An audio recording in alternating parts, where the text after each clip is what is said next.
Hello everyone, स्वागत है आपका अपने चैनल टैलेंटेड ज्योति में। ये हमारा एक पुराना सिला हुआ ब्लाउज है। इसके आज हम सही तरीका बताएंगे नाप लेने का और बहुत छोटे छोटे से टिप्स आपके साथ शेयर करेंगे जिससे आपको पुराने ब्लाउज से नाप लेकर के नए ब्लाउज बनाने में बहुत ही हेल्प मिलेगी।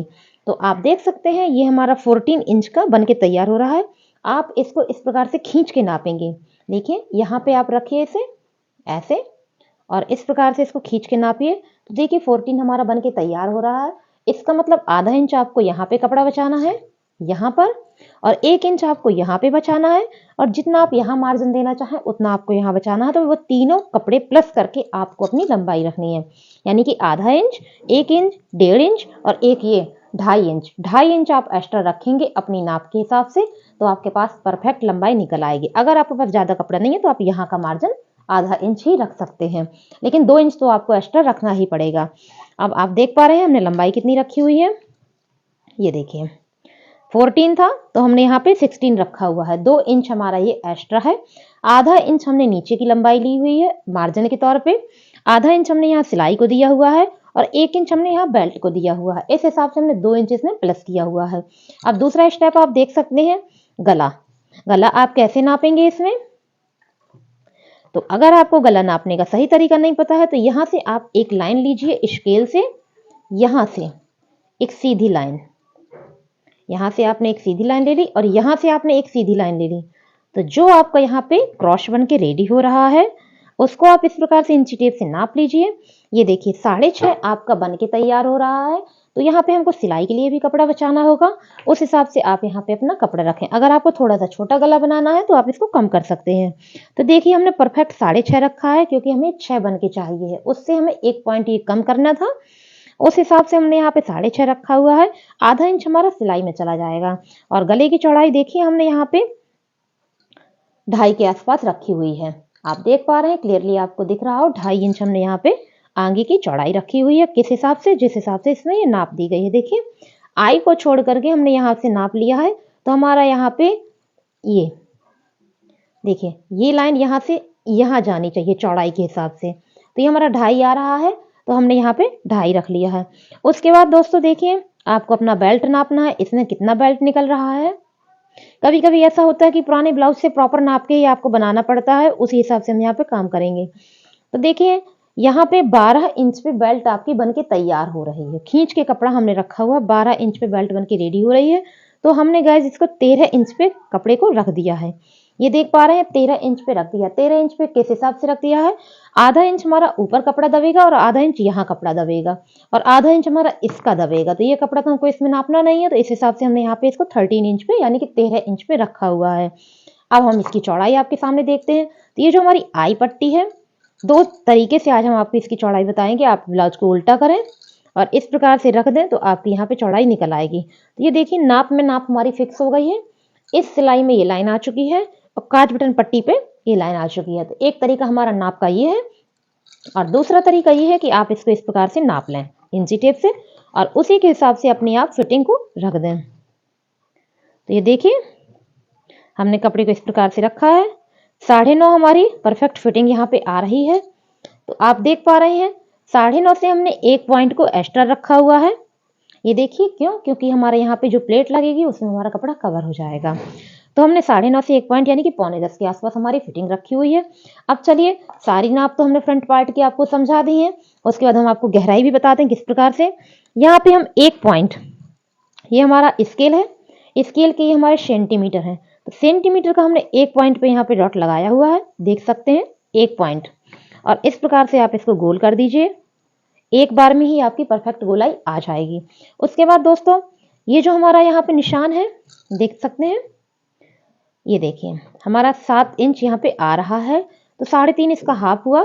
इसके आधे पे हमने एक डॉट लगाया हुआ है और यहाँ का डॉट हमारा ये वाला माना जाएगा।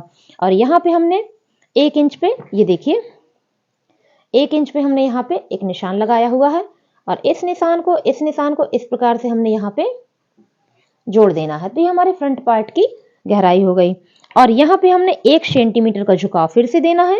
ये 1 सेंटीमीटर पे हमने यहाँ पे एक डॉट लगा के और इस प्रकार से हमने यहाँ पे झुकाव दे देना, इससे हमारा शोल्डर कभी भी डाउन नहीं होगा। अब 2 टिप्स तो हमने यहाँ पे 1, 2, 3 टिप्स तो आपको बता दी है। चलिए चौथा नंबर हमारा यहाँ पे आता है कि हम बेल्ट को किस प्रकार से फिट रखेंगे, क्योंकि ये कपड़ा तो बहुत ज़्यादा लग रहा है, इतना ज़्यादा कपड़ा तो यहाँ पे चाहिए नहीं होता है। यहाँ पे हमारा आधा इंच ही तो गायब होगा प्लेट में, बाकी का कपड़ा तो हमारे पास बहुत ज़्यादा होगा। तो उसके लिए हम यहाँ पे 1.5 इंच पे एक निशान लगाएंगे। अगर आप एक परफेक्ट शेप चाहते हैं तो ये टेक्निक जरूर यूज करिएगा। ये हमने यहाँ पे 1.5 इंच पे निशान लगाया है और यहाँ पे हमने 3.5 इंच पे एक निशान लगाया हुआ है और इस निशान को इस प्रकार से हमने मिला दिया है और यहाँ पर हमने आधा इंच पे एक निशान लगाया हुआ है, ज्यादा नहीं देना, आधा इंच हमने दिया हुआ है और इसको इस प्रकार से यहाँ पे मैच कर दिया है। तो ये एक छोटा सा ट्रिक है, इससे आपका परफेक्ट शेप बनेगा। यहाँ पे पफ का शेप बहुत ही अच्छा आएगा। इसके बाद में आप प्लेट्स लगाने यानी कि टक्स लगाना भी देख लीजिए। यहाँ से यहाँ तक हमारा जितना कपड़ा बचता है उसको आप इस प्रकार से आधा कर दीजिए और यहाँ पे एक डॉट लगा दीजिए और यहाँ पे आप 3 इंच या 3.25 इंच की एक टक लगाइए और इसकी सिलाई 1 सेंटीमीटर के अंतर पे होगी। सेंटीमीटर अगर आप नहीं समझ पा रहे हैं तो इंची टेप के इस तरफ होता है ये सेंटीमीटर। 1 सेंटीमीटर के अंतर पे आप यहाँ पे सिलाई करिए। उसके बाद इसके बाद पे जब ये टक्स लगाएंगे तो आधा इंच की दूरी हमारी होगी। तो कैसे हम नापेंगे इसको, ये हमने 3.25 रखा हुआ है, तो ये देखिए हमने 3.25 तो ये यहाँ पे रखा और उसके बाद में आधा इंच 3.25 पे पहले हमने एक निशान लगा दिया, उसके बाद आधा इंच पे एक निशान लगा दिया, यानी कि इस प्लेट से इस प्लेट की दूरी आधा इंच आगे जाननी चाहिए बनने के बाद। मतलब कहने का कि यहाँ पे जो आधा इंच का निशान है यहाँ पे हमारी प्लेट तैयार होके आनी चाहिए। तो इसके बाद हम 1 इंच पे और निशान लगाएंगे। ये हमारा 3.5 पे निशान है, इसके बाद 1 इंच पे और निशान लगाए तो इसका जो सेंटर है यहाँ पे हम अपनी सेकंड प्लेट बनाएंगे। सीधा सा तरीका आपको बता रहे हैं कि जितनी आपकी इसकी लंबाई होगी तो इसकी लंबाई रखने में आधा इंच आपको एक्स्ट्रा रखना है, बस इतनी सी टेक्निक आप यूज करिएगा, कभी भी आपके प्लेट्स का मार्जिन बिगड़ेगा नहीं। 2 और 2.25 में आप इसको रख दीजिए और इस प्रकार से इसकी सिलाई कर दीजिए तो बनके ये आपकी इससे आधा इंच दूरी पे ही तैयार हो जाएगी। फिर आप यहाँ पे 1 इंच में निशान लगाइए कटिंग वाले एरिया पे और यहाँ से यहाँ आप 5.5 की एक टक लगा दीजिए इस प्रकार से और ये भी आप 1 सेंटीमीटर के अंतर पे ही इसकी सिलाई करेंगे। इसके बाद आप यहाँ पे आए, यहाँ पे आप एक 3.25 इंच की या 3 इंच की टक लगा दीजिए। तो हमने यहाँ पे 3 इंच का टक लगाया हुआ है और 1 सेंटीमीटर पे इसकी सिलाई होगी। तो ये देखिए फ्रंट पार्ट के सारे निशान आपके सामने कंप्लीट हो चुके हैं। पर आप कैसे चेक करेंगे कि आपकी ये सारी चीजें सही है या नहीं है, तो बस आपको इतना देखना है कि ये हमारा इस तरफ आ रहा है कि नहीं आ रहा है और ये हमारा इसके साथ में जा रहा है कि नहीं जा रहा है। यानी कि मतलब इसका झुकाव इसकी तरफ होना चाहिए, इसका झुकाव इसकी तरफ होना चाहिए, तब आप ये जान पाएंगे कि आपकी प्लेट्स बिल्कुल सही है। तो देखिए इसका झुकाव हमारा इसकी तरफ आ रहा है और ये प्लेट्स का झुकाव हमारा इसकी तरफ बिल्कुल जा रहा है। तो आप देख सकते हैं क्लियरली यहाँ पे दिख रहा है। आर्म होल भी हमने आपको बताया, गला भी बताया और शोल्डर डाउन। तो ये हमारा फ्रंट पार्ट की कटिंग हो गई है इस ब्लाउज के नाप के हिसाब से। अब चलिए इसी ब्लाउज की नाप लेकर के हम बैक पार्ट की भी कटिंग करते हैं। तो चलिए बैक पार्ट के निशान लगाते हैं। तो सबसे पहले हम आपको लंबाई नाप के दिखाते हैं। 14 ही हमारी लंबाई थी तो उसी हिसाब से चलिए हम इसमें निशान लगाते हैं। देखिए ये हमारा 14 लंबाई आया, तो इसको हमें 15.5 पे कपड़े को रखना है। किस प्रकार से, 1 इंच हमारा नीचे मार्जिन में चला जाएगा, आधा इंच हमारा ऊपर चला जाएगा। बेल्ट इसमें लगनी नहीं है तो बीच के हमें मार्जिन इसमें देने नहीं है। तो देख सकते हैं आप हमारे पास 15.5 यानी कि 15.5 का कपड़ा है और यहाँ पे हमने 1 इंच नीचे के मार्जिन का निशान लगा दिया है और यहाँ पे आधा इंच हमारा सिलाई में चला जाएगा। तो उस बेस पे दोस्तों आप देख सकते हैं 14 यानी कि 14 इंच का हमारा ब्लाउज बनके तैयार हो जाएगा। अब चलिए हम इसमें गले की लंबाई नापें किस प्रकार से और चौड़ाई किस प्रकार से, दोनों हम आपको बताते हैं कि कैसे आपको ये रखनी है। ये वीडियो स्पेशल हमने आपके लिए बनाया है कि आप किस प्रकार से पुराने ब्लाउज से नए ब्लाउज को बना सकते हैं नाप लेकर के। तो देखिए यहाँ पे हमने 10 इंच हमारी गले की लंबाई आ रही है, तो हमने यहाँ पर निशान लगा के रखा हुआ है। ये देखिए 10 इंच पे हमने यहाँ पे निशान लगाया है। आप इसको 10.5 भी कर सकते हैं क्योंकि आधा इंच हमारा यहाँ पे कपड़ा चला जाएगा। तो ये देखिए दोस्तों हमने 10.5 पे यहाँ पे निशान को बढ़ा दिया है क्योंकि आधा इंच तो हमारे यहाँ सिलाई पे चला जाएगा। और इसकी गहराई हमको किस प्रकार से देनी है, जैसे कि हमने आपको फ्रंट वाली गहराई बताई थी। 1 पॉइंट आपको यानी कि 1 सेंटीमीटर पे एक निशान लगाना है और बस आपको इतनी सी गोलाई दे देनी है। अगर आप यहाँ पे डीप करना चाहते हैं तो उसके लिए दूसरी प्रोसेस होती है। यहाँ पे 1 इंच ऐसे डीप करके और इस प्रकार से आप आते हैं, लेकिन ये हमको नहीं चाहिए है, तो ये काम हमको नहीं करना है। ये हमें सिंपल गोल गला बनाना है। तो यहाँ पे आप 1 सेंटीमीटर की गहराई देके स्ट्रेट गले को ऐसे बना दीजिएगा। अगर आप ये स्ट्रेट गला बनाते हैं तो पहनने के बाद इसकी फिटिंग बहुत अच्छी आती है। तो दोस्तों आर्म होल हमने इनका 7 इंच रखा हुआ है। 7 इंच हमने किस बेस पे रखा हुआ है, आधा इंच हमारा यहाँ सिलाई में चला जाएगा। उसके बाद हमारा 6.5 आर्म होल रेडी हो जाएगा।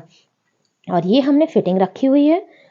पहले वाले पार्ट पे हमने 9:45 के आसपास रखी हुई थी, इस पे हमने 9:30 रखी है। 9:30 क्यों रखी है, क्योंकि यहाँ पे हमें कोई टक्स यहाँ पे देने नहीं है। यहाँ पे हमें ये टक्स देने थे, इस हिसाब से हमने यहाँ पे थोड़ा सा पॉइंट फिटिंग का बढ़ा दिया था। अब यहाँ पे हम 1.5 इंच पे निशान रखते हैं दोस्तों।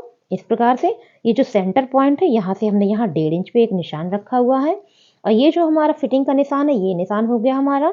उसके बाद जितना कपड़ा हमारे यहाँ पे, उसको हमने इस प्रकार से आधा कर लिया और ये निशान हमने यहाँ पे दे दिया। और इस प्रकार से हमने इसमें गहराई दे देनी है। तो ये हमारी बैक पार्ट की गहराई हो गई है। शोल्डर हमको 1 पॉइंट डाउन कर देना है, तो हमने उसको इस प्रकार से डाउन कर दिया है। अब चलिए हम फिटिंग के निशान देखते हैं किस प्रकार से। तो ये हमारा ब्लाउज है, इसका आप ऐसे हुक लगा दीजिए और अपनी फिटिंग को ऐसे आप देख लीजिए। ये हम इंची टेप से इसकी फिटिंग को नापते हैं। ये देखिए 16 यानी कि 32 हमारी फिटिंग रेडी हो रही है। 16 इंच का लंबाई यहाँ पे दिखाई दिया है चौड़ाई, और 32 इंच की हमारी फिटिंग है। तो आप देख सकते हैं कि यहाँ पे हमारा 10 आ रहा है। क्लियरली आपको दिखाई दे रहा होगा, हमारे यहाँ पे 10 आ रहा है और हमको यहाँ पे 8 चाहिए है। इतना हमको चाहिए है। तो हमने क्या किया है, यहाँ पर आधा इंच की हमने यहाँ पे फिटिंग दी हुई है। ठीक है, आधा इंच की हमने फिटिंग दी हुई है। उसके बाद 1 इंच की हमारे यहाँ पे एक निशान प्लेट का हमने ले लिया है। तो ये 1 इंच यहाँ का, 1 इंच पीछे वाले पार्ट का, 2 इंच हमारा कपड़ा अपने आप कम हो जाएगा। तो 8 इंच हमारी ये फिटिंग आ जाएगी। अब चलिए हम यहाँ पे अपनी टक्स का निशान लगा लेते हैं। तो यहाँ पे हमने 4.5 पे एक निशान लगाया हुआ है। 4.5 पे हमने एक निशान लगाया हुआ है और इस निशान के आसपास हमने इस प्रकार से इंची टेप को रखना है। आधा इंच यहाँ और आधा इंच यहाँ। 4.5 पे जो निशान लगाया उसके आधा इंच यहाँ, आधा इंच यहाँ पे आपने 5 इंच पे एक निशान लगा देना, लेकिन 5 इंच आप अपनी कटिंग के यहाँ से लगाएंगे। ये देखिए इस प्रकार से, और ऐसे आपको सीधे लाइन खींच देनी है और इस प्रकार से इनको ऐसे जोड़ देना है। तो आपकी सिलाई इस प्रकार से होगी। लेकिन एक चीज और याद रखिएगा, जब आप ये सिलाई करें तो 2 इंच एकदम सीधी सिलाई करें। ये छोटे छोटे से टिप्स आपके साथ इसलिए शेयर कर रहे हैं कि अगर आप इन पे ध्यान देंगे तो आपका ब्लाउज बहुत परफेक्ट बनेगा। 2 इंच आप सीधी सिलाई करें, उसके बाद आप तिरछी सिलाई करें। ऐसे काम करने से जब आप तुरपाई के लिए यहाँ पे कपड़ा पलटाएंगे तो उसमें क्रीज नहीं बनेगी, सलवटें नहीं आएंगी और ब्लाउज ऊपर की ओर उठेगा नहीं। तो दोस्तों ये हमारा बैक पार्ट हो गया है और ये हमारा फ्रंट पार्ट हो गया है। अगर आपको हमारा ये प्रयास अच्छा लगा हो कि किस प्रकार से आप इसकी नाप लेकर के कटिंग करेंगे, तो प्लीज चैनल को सब्सक्राइब जरूर करिएगा और वीडियो को लाइक करके कमेंट करके बताइएगा कि आपको ये कैसा लगा है। तो चलिए दोस्तों अब इसकी कटिंग करते हैं। अब हम अपने ब्लाउज की कटिंग कर रहे हैं। फर्स्ट पार्ट से सबसे पहले हमने कटिंग करना स्टार्ट किया है और इसी प्रकार से हम बैक पार्ट को भी कट करेंगे। तो पहले हम अपने फर्स्ट पार्ट को कट करके अलग कर लेंगे। उसके बाद हम इसे खिसका करके दूसरे वाले पार्ट यानी कि बैक पार्ट की कटिंग करेंगे। गले को स्ट्रेट रखते हुए हम इसमें पूरी कटिंग कर देंगे। इसके बाद हम बाजू की कटिंग करेंगे दोस्तों। बस आप वीडियो पे बने रहिए।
प्रकार से हमने सारे पीसेस बिछा लिए हैं। साड़ी का पीस हमारा दोहरा रखा हुआ है और ये हमने यहाँ पे बैक पार्ट निकाला हुआ है, ये फ्रंट पार्ट निकाला हुआ है और साइड में यहाँ पे हमने इसकी बेल्ट निकाली हुई है और बाजू आप देख सकते हैं यहाँ से हमारी बाजू निकल आएगी। उसके बाद जितना पीसेस यहाँ पे बचे हुए दिख रहे हैं इनसे हमारी पाइपिंग पट्टी और बाकी सारी पट्टियाँ निकल आएंगी। तो चलिए अब इसकी कटिंग करते हैं। अब हम अस्तर वाले पीसेस को साड़ी वाले पीस के ऊपर सेट करते हुए उसकी कटिंग करेंगे, तो इसके बाद हमारा ब्लाउज पूरी तरह से कंप्लीट हो जाएगा कटिंग के तौर पर। तो दोस्तों कमेंट करके ज़रूर बताइएगा कि आपको ये कटिंग का मेथड और नाप लेने का तरीका कैसा लगा। हो चुकी है, ये हमारी बाजू है और ये हमारा फ्रंट पार्ट है और ये हमने इसकी बेल्ट कट की है जो कि इसके नीचे इस प्रकार से आएगी और ये हमारा बैक पार्ट है। तो देखिए दोस्तों, आज ही हमने आपको बहुत ही सरल मेथड में अपने ब्लाउज की कटिंग बताई है और ये हमारे बचे हुए पीसेस हैं, इससे हमारी सारी पाइपिंग पट्टियाँ निकल आएंगी, काज बटन पट्टियाँ निकल आएंगी। तो दोस्तों, आपको अगर हमारा प्रयास पसंद आया हो और आपको ये कटिंग अच्छी लगी हो, तरीके अच्छे लगे हुए हो, तो प्लीज़ वीडियो को लाइक कीजिए, चैनल को सब्सक्राइब कीजिए और कमेंट करके ज़रूर बताइएगा कि आपको हमारा प्रयास कैसा लगा। Thank you for watching.